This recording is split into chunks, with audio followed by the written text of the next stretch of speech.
जय हिंद, welcome to the hunter Sara. तो आज हम बात करने जा रहे हैं एक्सरसाइज 4.1 के क्वेश्चन नंबर। इससे पहले वाली जो वीडियो है क्वाड्रेटिक इक्वेशन की, उसमें हमने क्या पढ़ा था इसके बारे में कि क्वाड्रेटिक इक्वेशंस क्या होती है, उसके कंसेप्ट के बारे में पढ़ा हमने।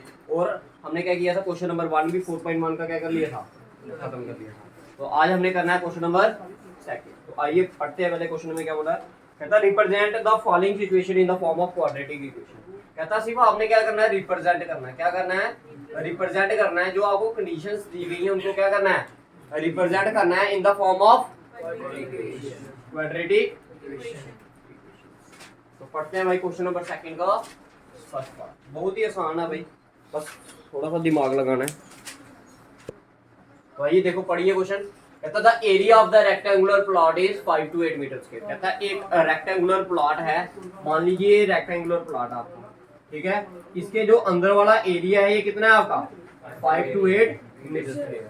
फिर आगे क्या बोला है, कहता था length of the plot is 1 more than twice its breadth। भाई सब कुछ इसी में छुपा है, इस लाइन में, इस लाइन में ही सब कुछ छुपा हुआ है। कहता we need to find the length and breadth. आपने क्या करना है, लेंथ एंड क्या निकालनी है, ब्रेड्थ निकालनी है। लेकिन क्वेश्चन में आपको ऊपर बोला गया है सिर्फ आपने क्या करना है, इसको रिप्रेजेंटेशन करनी है।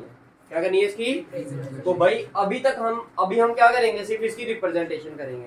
जब आपको फार्मूला बताया जाएगा कि इसको सॉल्व कैसे करना, वो हमारा नेक्स्ट प्रोसीजर है। सिर्फ 4.1 में आपकी रिप्रेजेंटेशन है। क्या है, रिप्रेजेंटेशन। करें स्टार्ट।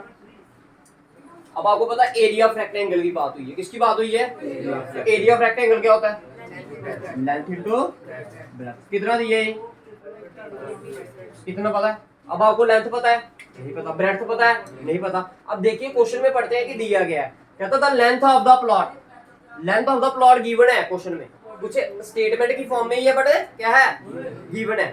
गिवन क्या नहीं है, ब्रेड्थ। ब्रेड्थ आपको गिवन है, नहीं है। तो सबसे पहले आपने सॉल्यूशन स्टार्ट करना। Let the breadth of rectangle be X, let the breadth of rectangle be X metre. क्या मान लीजिए जो ब्रेड्थ है रेक्टेंगल की वो कितनी है, तो देयरफॉर जो लेंथ होगी वो कितनी होगी। देखो क्वेश्चन में सब कुछ बोला गया, बस समझने की कोशिश करना। देखो अब रुक जाओ, देखो समझ रहे हो। कहता था लेंथ ऑफ द प्लॉट, ये लिख दिया लेंथ ऑफ द प्लॉट। इसका मतलब क्या बताया आपको, इक्वल्स बताया। क्या बोला, 1 की जगह 1 लिख दिया। मोर का मतलब प्लस बताया था, लेस का मतलब माइनस। 1 मोर का मतलब लेस आ गया। मोर देन ट्वाइस का मतलब क्या बताया, 2 multiply by twice its breadth.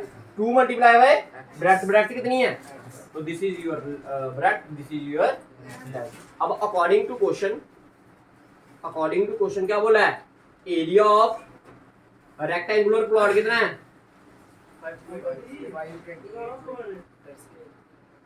ठीक है जी।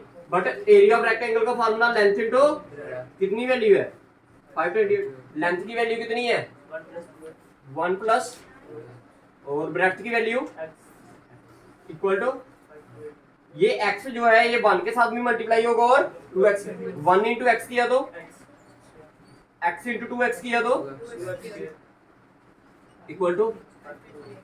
देखो पहले हमेशा याद रखना है सबसे बड़ी पावर फिर से कम, फिर लास्ट में कांस्टेंट होता है। तो सबसे बड़ी पावर क्या है, एक्स स्क्वायर वाली आ गया, 2x स्क्वायर प्लस x, ये प्लस का इधर आएगा तो इक्वल टू 0। तो this is the representation of the quadratic equation. ये हमने क्वेश्चन नंबर 1 के सेकंड के फर्स्ट पार्ट को क्या कर दिया, रिप्रेजेंट कर दिया in the form of quadratic equation.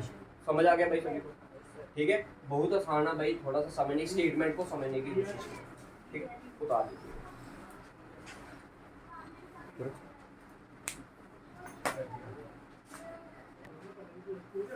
तो अब बात करते हैं क्वेश्चन नंबर 2 के second part.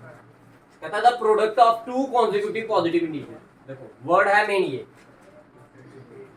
Consecutive positive integer. कहता 2 कॉन्जिक्यूटिव पॉजिटिव इंटीजर हैं, उनको अगर आप मल्टीप्लाई करोगे तो आंसर क्या आएगा, और हमें वो इंटीजर निकालना है। लेकिन आपको सिर्फ रिप्रेजेंटेशन करनी है। क्या करनी है, रिप्रेजेंटेशन। जब आपको बताया जाएगा कि इसको निकालना कैसे, फिर तब आप ये निकाल सकते हो, ठीक है।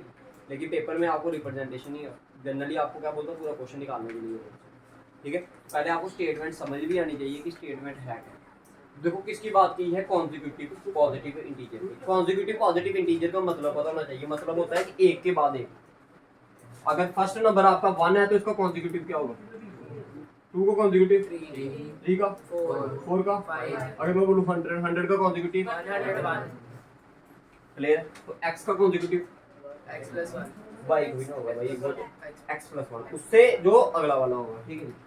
तो x, अगर मैं आपको बोलूं x plus 100 का कॉन्जिक्यूटिव बताओ क्या होगा, x plus 1 x plus 101, ये कॉन्जिक्यूटिव है, ठीक है जी। अब भाई बात करता है यहाँ तो कॉन्जिक्यूटिव पॉजिटिव इंटीजर बोल देता है, तो जो इसके आगे आपको बोलता है वो भी मैं बता देता हूँ इस क्वेश्चन में, ठीक है। यहाँ फिर बोल देता है 2 कॉन्जिक्यूटिव इवन पॉजिटिव इंटीजर, या even positive consecutive even positive integer बोल देता है। क्या बोल देता है, इवन वर्ड का यूज कर देता है, इवन। अब देखो अगर x की वैल्यू अगर आपकी 3 है तो 3 + 1 करोगे तो क्या आएगा 4, समझ आ गया। अब देखो अगर आपको इवन कॉन्जिक्यूटिव के लिए बोलेगा, किसके लिए, इवन या फिर ऑड, दोनों के लिए सेम ही है, इवन बोले या फिर क्या ऑड, लेकिन होने क्या चाहिए कॉन्जिक्यूटिव, क्या होना चाहिए कॉन्जिक्यूटिव। तो पहला वाला तो x ही होता है, दूसरा वाला क्या होता है x + 2। इवन की बात करोगे तब भी ये रहेगा, ऑड की बात करोगे तब भी ये। कौन बोलो ये ऐसा कैसे, देखो आप पहले इवन की बात करते हैं, कोई भी अगर x आपको मैंने बोला है इवन है तो इवन नंबर ही होगा ना, कोई भी इवन नंबर बोल दो। जैसे आपने बोल दिया 6, क्या बोल दिया 6, तो अगला वाला क्या होगा 6 + 2 कितना हो गया, हो गया कॉन्जिक्यूटिव। 6 के बाद कौन सा कॉन्जिक्यूटिव आता है इवन वाला, 8 ही आता है, समझ आ गया ना। अगर मैं आपको बोलूं 30 का कॉन्जिक्यूटिव इवन बताओ कौन सा होगा 32। अब ऑड के लिए भी यही होता है, अगर ऑड हुए तो दोनों ऑड ही होंगे ना। तो पहला वाला अगर ऑड में 7 मान लो तो अगला वाला क्या होगा 7 + 2 हुए ना। तो अगर भाई आपको ऑड या इवन बोला गया होगा तो ये लेट करना है, अगर सिंपल आपको कॉन्जिक्यूटिव बोला गया है तो फिर आप नहीं करना। समझ आ गया, समझ आ गया। तो लिखिए लिखो लेट। अब आपको पता है कॉन्जिक्यूटिव नंबर कौन से हैं, वो जिनका मल्टीप्लाई करके 306 आ रहा है, नहीं पता ना तो लेट कर लीजिए। तो लिखो late the first consecutive number be x, let the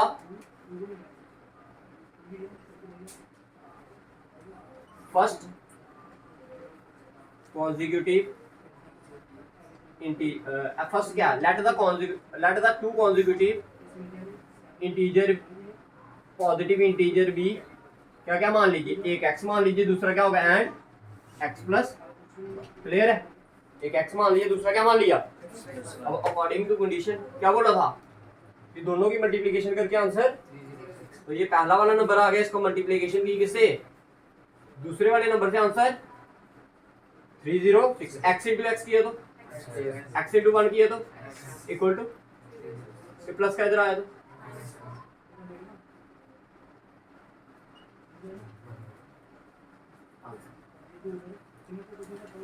बारी।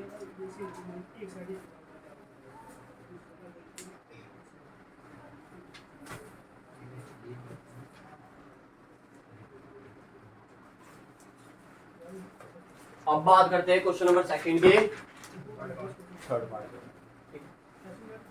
तो एज वाला क्वेश्चन है, ये कौन सा क्वेश्चन है, एज वाला। तो बात करते हैं, पहले देखते हैं कितने परसेंट की बात की। कहता है रोहन्स मदर, रोहन की माँ के बारे में बात हो रही, is 26 year older than him. कहता कितनी बड़ी है उससे, 26।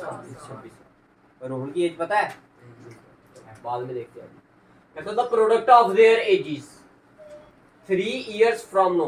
कहता है फ्रॉम नो का मतलब क्या बताया था आपको, आज से 3 साल पहले नहीं बाद, ठीक है। कहता 3 साल बाद अगर उनकी एज का प्रोडक्ट करोगे, आज से नहीं 3 साल बाद जब उनकी एज का क्या करोगे आप, प्रोडक्ट करोगे, उसका आंसर क्या आएगा 307। हमें क्या करना है, एज निकालने दोनों, ठीक है। तो हमने सिंपल रिप्रेजेंटेशन ही करनी है, ठीक है। तो रोहन की एज पता है आपको, नहीं पता तो लेट मान, तो let the age of Rohan be X. Let the age of Rohan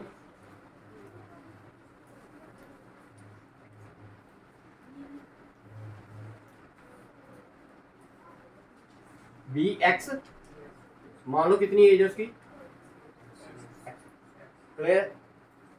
अब रोहन मदर एज कितनी होगी, कितनी बड़ी है,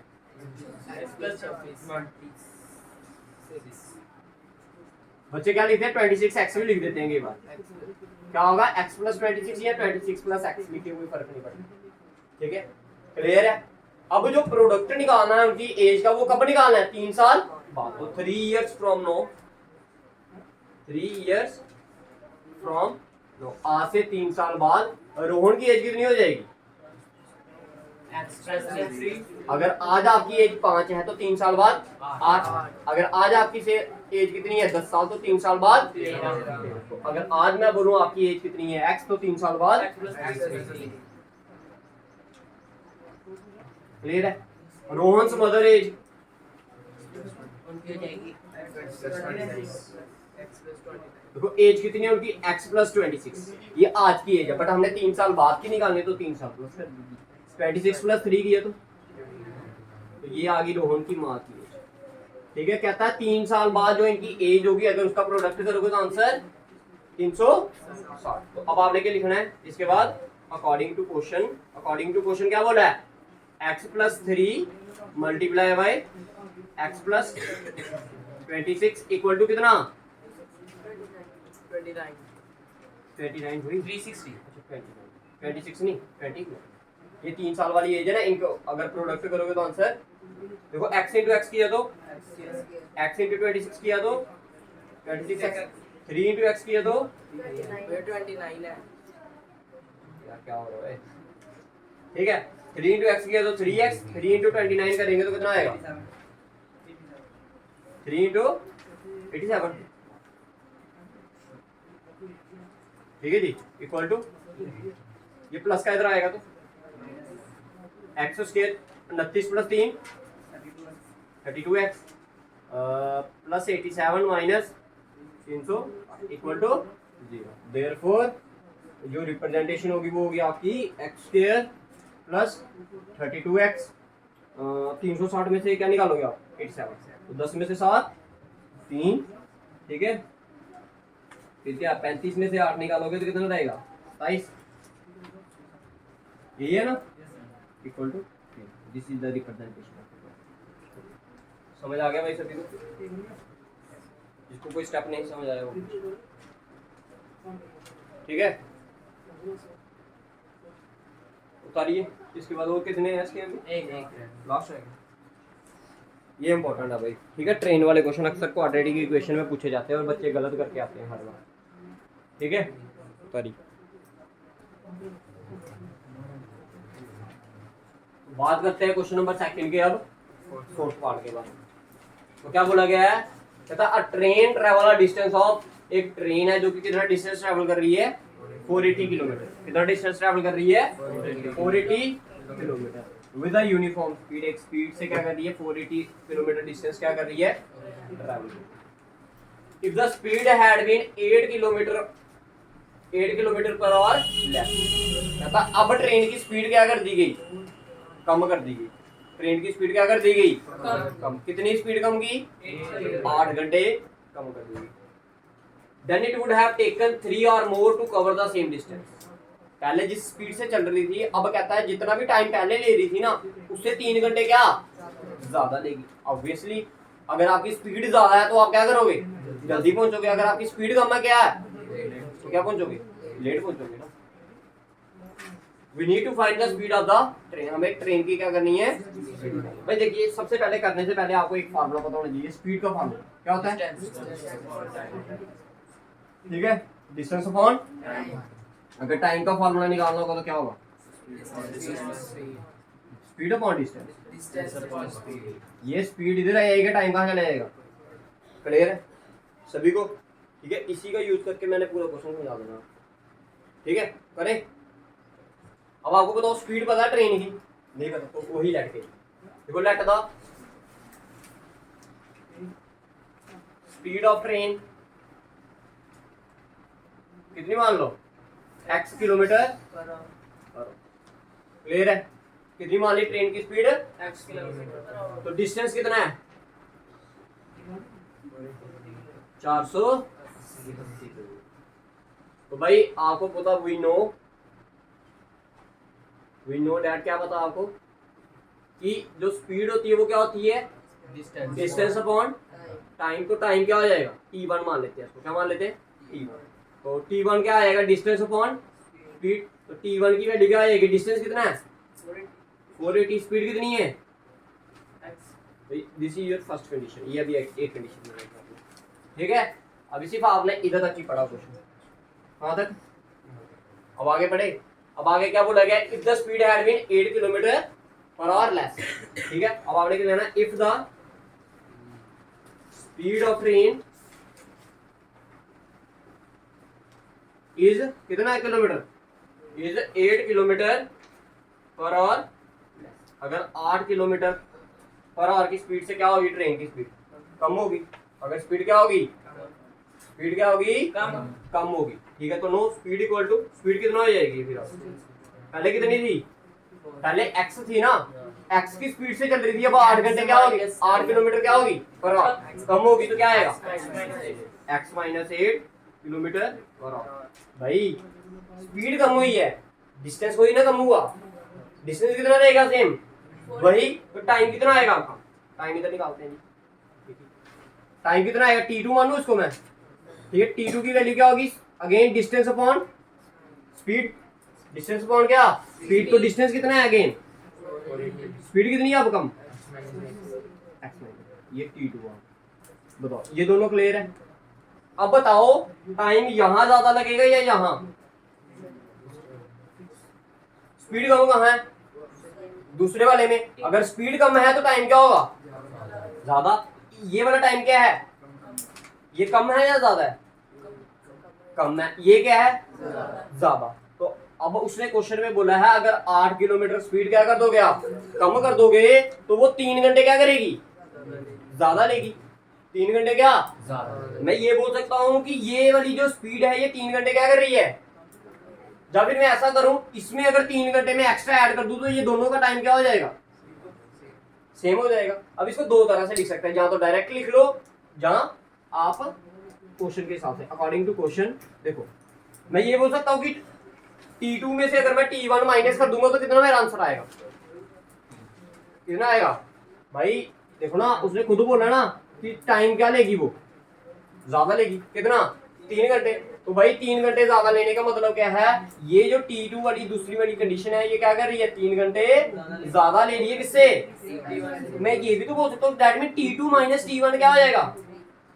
अगर मैं बोलूं तू इससे कितना बड़ा ज्यादा? 3 साल। कितना बड़ा है? 3 साल। तो मतलब कि मैं इस बंदे की एज को इस बंदे की एज में से निकालूंगा तो क्या आएगा आंसर में? 3 आएगा। क्या आएगा? That is t2 minus t1 क्या आ जाएगा आपका? क्या आ जाएगा? अब ठीक है, जो भी आपका और वगैरह दिए जो, ठीक है, समझ आया? अब कई जगह पर क्या करता है क्वेश्चन, जो क्वेश्चन एग्जामिनर होता है वो क्या करता है, जैसे इधर लिखा है if the speed had been 8 kilometre less, अगर वो बढ़ा देगा तो अगर स्पीड को क्या कर देगा? बढ़ा देगा, तो टाइम क्या ले लेगी वो? कम। फिर क्या आएगा? t1 minus. समझ आया? समझ आया क्वेश्चन में? कौन सा ज्यादा लेगी कौन सा कम लेगी, खुद सोचना आपने कि स्पीड टाइम किसमें ज्यादा है और किसमें कम है। जिसमें स्पीड ज्यादा होगी टाइम क्या होगा? कम। और जिसमें टाइम क्या होगा? कम होगा, स्पीड क्या होगी? ज्यादा होगी। तो ये समझ आया? ठीक है, अच्छा देखो t2 की वैल्यू अपॉन में x माइनस 8, ठीक है जी, माइनस क्या 480 अपॉन x इक्वल टू 3। दोनों में से कॉमन क्या है ऊपर? पीछे क्या रह गया? 1 अपॉन x माइनस 8 इधर इक्वल टू 3 वन सा, ये कितने का? ये 1 18 6 का, ये 160 है ना? 160, ठीक है जी। देखो ये 160 बाहर ही रहा। देखो ये इधर मल्टीप्लाई हो जाएगा, ये इधर x इंटू 1 किया तो x, बाहर साइन माइनस का ध्यान में रखना। देखो x इंटू 1 करोगे तो क्या आएगा? 1x आएगा ना, बट बाहर क्या है? Minus, plus minus minus minus x। Minus 8 into 1 किया तो माइनस 8, माइनस आया, एक माइनस हो रहा है, क्या बन जाएगा? बताओ, क्लियर?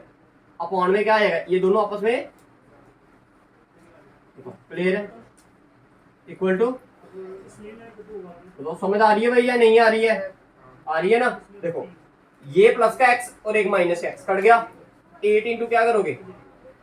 160। 8 इंटू 0 किया तो 0, 8 इंटू 6 किया तो 48, तो क्या गया 4, 8 वन का 8 और 4,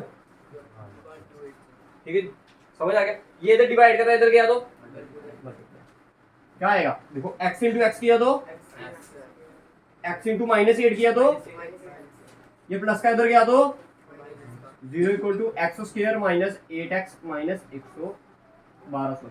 तो ये आंसर आ गया आपका X square minus 8x equal to this is your quadratic. ठीक है जी, समझ आ गया? ठीक है, अब आपने क्या करना है, जैसे सेम ये ट्रेन वाला क्वेश्चन अभी करवाया ना मैंने आपको, सेम ऐसा ही क्वेश्चन आपको कहां पर है, ये आपको एक्सरसाइज नंबर 4.3 में आपने सिर्फ स्टेटमेंट बनानी है, कोशिश करनी है उसकी स्टेटमेंट बना उसको। ट्रेन वाला क्वेश्चन चेक करना 4.3 एक्सरसाइज में, ठीक है, और इसकी स्टेटमेंट बनाकर आपने क्या करना है, जो भी इसकी स्टेटमेंट आएगी उसका आंसर आपने कमेंट सेक्शन में देना है। ठीक है जी, समझ आ गया? जो ऑफलाइन क्लासेस पढ़ रहे हैं वो क्या कर सकते हैं, ऑफलाइन इसका आंसर हमें। ठीक है जी, समझ आ गया? This is your first introduction class of the quadratic equation, जिसमें हमने कुछ पहले क्या किया, सिंपल इक्वेशंस को सॉल्व करके चेक किया कि ये क्वाड्रेटिक इक्वेशन है या नहीं है। फिर सेकंड क्वेश्चन में हमने क्या किया, इनकी रिप्रेजेंटेशन की किसमें, क्वाड्रेटिक फॉर्म। अब नेक्स्ट एक्सरसाइज जो होगी 4.2 वो किसके साथ डील करेगी, वो डील करेगी आपकी किसके साथ, वो डील करेगी आपकी कि आपके different methods to solve the quadratic equation. दो ही मेथड बताए हैं आपको, ठीक है। थर्ड वन इज 3 होते हैं बेसिकली, तो third one is completing the square method, लेकिन वो आपको कह रहे हैं कट गया इस बार, ठीक है। तो अगर करना होगा वो भी करवा देंगे, लेकिन आपको सिर्फ दो ही मेथड है, एक है आपका क्वाड्रेटिक फार्मूला, दूसरा है आपका बाय फैक्टराइजेशन, जो आपने यूज किया था कौन सी क्लास में, 10th क्लास में यूज किया था, सेकंड चैप्टर में, सेकंड यूनिट पॉलिनोमियल में किया था ना, क्वेश्चन नंबर फर्स्ट। हाँ, मिडल स्प्लिटिंग का। ठीक है जी, समझ आ गया? बहुत ही आसान है ये, और इजीली क्या हो जाएगा, ये खत्म भी हो जाएगा आपका 1-2 दिन में, ठीक है, 3-4 दिन में आपका खत्म हो जाएगा। ठीक है।